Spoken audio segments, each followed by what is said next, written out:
यीशु मसीह के सामर्थी नाम में आप सभी प्रिय मित्रों को मेरा यानी भाई अजीत होरो का अभिवादन, नमस्कार, सलाम। मित्र प्रभु का धन्यवाद करते हैं इस समय के लिए कि एक बार फिर से मनन की बेला हम में से हर एक के जीवन में परमेश्वर ने दी है। कुछ दिनों पहले तक हमने लगातार एक श्रृंखला पर विचार किया था, विमर्श किया था, और वो श्रृंखला थी मत कहिए। अब एक नई श्रृंखला आरंभ हुई है और ये श्रृंखला है मत देखिए। तो धन्यवाद करते हैं कि आज इस श्रृंखला की दूसरी कड़ी है जिस पर आज हम विचार करने जा रहे हैं। लेकिन इसी श्रृंखला में मत देखिए कि दूसरी कड़ी में जाने से पहले कल की श्रृंखला का थोड़ा सा रिकैप और या थोड़ी हम इसकी पुनरावृत्ति कर लेते हैं। तो मित्र, कल हमने देखा था कि किस प्रकार लूत की पत्नी पीछे देखने के कारण नमक का खंभा बन गई। यीशु ने कहा नमक बनो। नमक का खंभा नहीं जो अड़ा रहता है जीवन भर और वो कहीं नहीं जाता। हमने कल ये भी देखा था कि पीछे की बातों को, कटुता को, किसने क्या कहा, इन बातों को मुड़कर ना देखें, वरना भूतकाल का भूत आपको कहीं का नहीं छोड़ेगा। समस्या है मित्रों कि लोगों को अपने मन में यीशु के वचन से ज़्यादा मनुष्यों के वचन याद रहते हैं। वचन याद नहीं आता, लेकिन फट से याद आ जाता है कि किसने क्या कहा था। मत देखिए पीछे, और यदि देखना ही है तो एक बात की आज्ञा है वचन में। आप पीछे मुड़कर एक बात को देख सकते हैं, और वो ये है कि सिर्फ धन्यवाद के साथ इतना ही देखिए कि आप क्या थे और आज प्रभु ने आपको क्या बना दिया, जिसकी योग्यता भी शायद हम में से किसी में नहीं थी।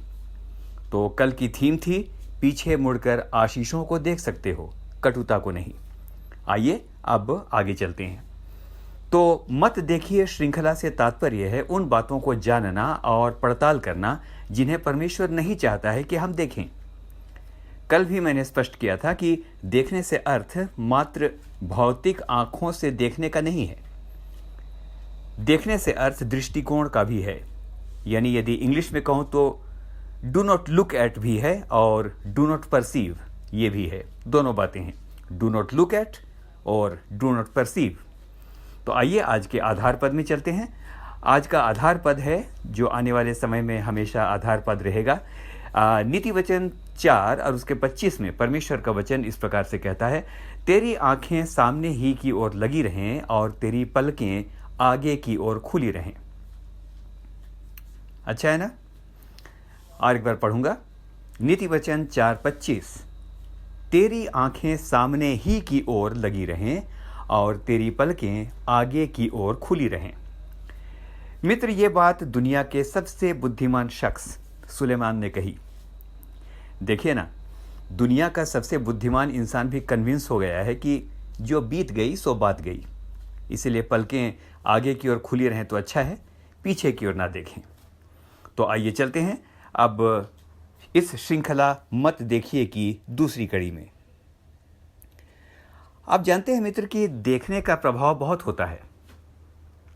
देखने का प्रभाव बहुत ज़्यादा होता है। एक कहावत है, सीइंग इज बिलीविंग। आपने देखा होगा कि लोकप्रिय फिल्मी नायक नायिकाओं को देखकर लोग उनकी नकल करते हैं, उनके अनुसार अपने हाव भाव को बनाने की कोशिश करते हैं।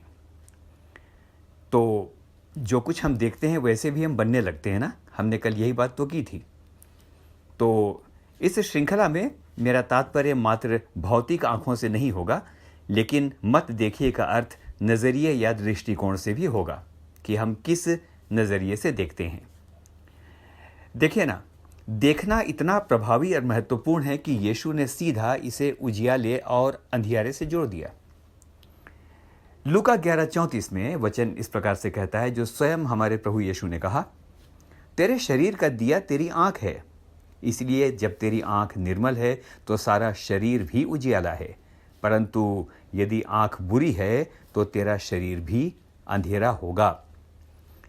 मित्र, आज हमें बहुत गंभीरता से यह विश्लेषण करना चाहिए जिस समय आप इस मनन को सुन रहे हैं कि यदि जीवन में अंधकार दिखाई देता है तो कहीं इसकी वजह हमारी आंख तो नहीं है। यदि आप वचन में देखें तो मित्र, पापों की टॉप सूची में क्या है, इसका उत्तर हमें 1 यूहन्ना 2:16 में मिलता है। यहाँ लिखा है क्योंकि जो कुछ संसार में है अर्थात शरीर की अभिलाषा, आँखों की अभिलाषा और जीविका का घमंड, वह पिता की ओर से नहीं परंतु संसार की ओर से है। ध्यान दीजिएगा, सबसे पहले शरीर की अभिलाषा का स्थान है, उसके बाद आँखों की अभिलाषा लिखी हुई है। लेकिन सवाल है कि आँख तो शरीर में ही है।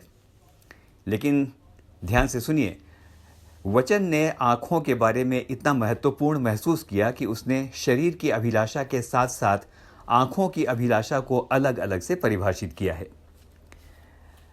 आज के मनन का विशेष पद है उत्पत्ति 3 और उसका 6, और वहाँ पर यह लिखा है, सो जब स्त्री ने देखा कि उस वृक्ष का फल खाने में अच्छा और देखने में मनभाऊ। दोबारा पढ़ूं, सो जब स्त्री ने देखा कि उस वृक्ष का फल खाने में अच्छा और देखने में मनभाऊ और बुद्धि देने के लिए चाहने योग्य भी है, तब उसने उसमें से तोड़कर खाया और अपने पति को भी दिया और उसने भी खाया। यहाँ लिखा है मेरे मित्र कि सो जब स्त्री ने देखा कि फल देखने में मनभाऊ है तो उसने खाया। देखा तो खाया। मैंने इसके अंग्रेजी के वर्शन्स को भी चेक किया और जिस वर्शन को भी मैंने देखा वहाँ पर इंग्लिश के अंदर ऐसा है व्हेन वुमेन सॉ, यानी जब उसने देखा। यहाँ पर आँखों की बात आ रही है। मित्र, दुनिया का पहला पाप जिसकी सज़ा हम सब भुगत रहे हैं यहीं से शुरू होता है, यानी आँखों से ही शुरू होता है।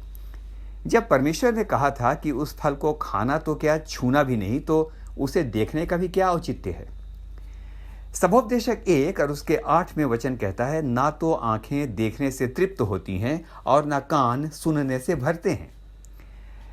मित्र, पापमय स्वभाव की वजह से बुरी बातों को देखना और बुरी बातों को सुनना हमें अच्छा लग सकता है।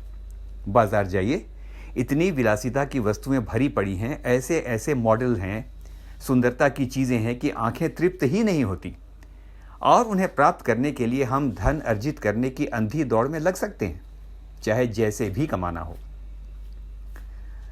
आंखें देखती हैं कि मित्रों और पड़ोसियों के पास क्या है तो मन मचलने लगता है और कहता है कि उससे कहीं ज़्यादा अच्छा हमें चाहिए। आइए एक बार फिर से हवा के जीवन को देखते हैं। हवा ने सोचा होगा कि छूने और खाने ही से तो मना किया है, एक नज़र देख लेने में भला हर्ज ही क्या है। लेकिन यही एक नज़र देखना और उसके बाद मन की भावनाओं को रेसिस्ट नहीं कर पाना, उसके लिए और सबके लिए रोग, परिश्रम, दुर्दशा और मृत्यु का कारण बन गया। इंसानी स्वभाव है कि जिसे मना किया जाता है इंसान वही उत्सुकता के कारण करता है। यही उत्सुकता हमारे लिए भयंकर समस्या लेकर आती है। मैं विश्वास करता हूं कि शुरू में हवा के मन में उत्सुकता ही रही होगी, लेकिन उससे कितनी भयानक समस्याएं पैदा हो गई हम और आप जानते हैं। हमारे गांव में एक बहुत ही गहरा कुआं था। अंदर अंधकार था, उसमें पानी भी नहीं था, इसलिए उसे अंधा कुआं कहते थे।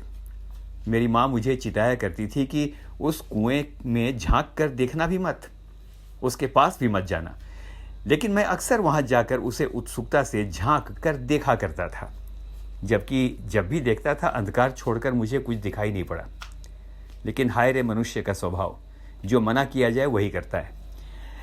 जब किसी ने मेरी माँ को बताया तो मुझे बहुत मार पड़ी और बाद में मेरा वहाँ जाना बंद हो गया। मैं आज ये नहीं कहता कि हवा ने देखा ही क्यों। मैं ये कहना चाहता हूँ कि अगर देख भी लिया तो उसे चाहिए था कि वह परमेश्वर की आज्ञा को स्मरण करती और कहती, यदि इस फल को देखकर मुझे लालच आता है, मेरी भावनाएं भड़कती हैं, तो अच्छा है कि अब उसकी तरफ देखूं भी नहीं। लेकिन उसने देखा, अपनी भावनाओं को नियंत्रित नहीं किया। पहले आंखों ने देखा, फिर मन ने देखा। वाओ, कितना मनभाऊ है। फिर मन ने शरीर को आज्ञा दी, आगे बढ़ो, तोड़ो और खा लो। क्या इलाज है इन सारी समस्याओं का मेरे मित्र? तो वचन गलातियों 5 और उसके 16 में कहता है, आत्मा के अनुसार चलो तो तुम शरीर की लालसा किसी रीति से पूरी ना करोगे। मित्र, प्रतिदिन के जीवन में हमारे सामने बहुत कुछ आता है जो ना चाहते हुए भी शैतान हमें दिखाता है और प्रलोभन देता है। ऐसी बातों का नियंत्रण हम परमेश्वर के वचन के द्वारा कर सकते हैं, किसी का धन, किसी की उपलब्धि, किसी के पदार्थ, किसी के भवन या किसी की स्त्री या अन्य चीज़ों को क्यों देखना? भजन संहिता 119 और उसके 11 में राजा दाऊद ने इस प्रकार से लिखा, मैंने तेरे वचन को अपने हृदय में रख छोड़ा है कि तेरे विरुद्ध पाप न करूं। मित्र, बहुत सी बातें ऐसी हैं जो यदि हम चाहें तो अपनी आंखों के सामने आने से रोक सकते हैं। इंटरनेट आज के युग में एक बहुत बड़ा प्रलोभन है। इसके बारे में कहना ना होगा कि इसका एक क्लिक हमें नरक तक पहुंचा सकता है। तो अब समाप्त करते हैं। पवित्र आत्मा की सामर्थ्य मांगे, आत्मिक बातों पर ध्यान लगाएं। सबसे इंपॉर्टेंट बात, बेकार ना बैठें। शोध बताते हैं कि जो लोग बेकार बैठे रहते हैं वे परीक्षा में ज़्यादा गिरते हैं। Empty mind is the devils workshop.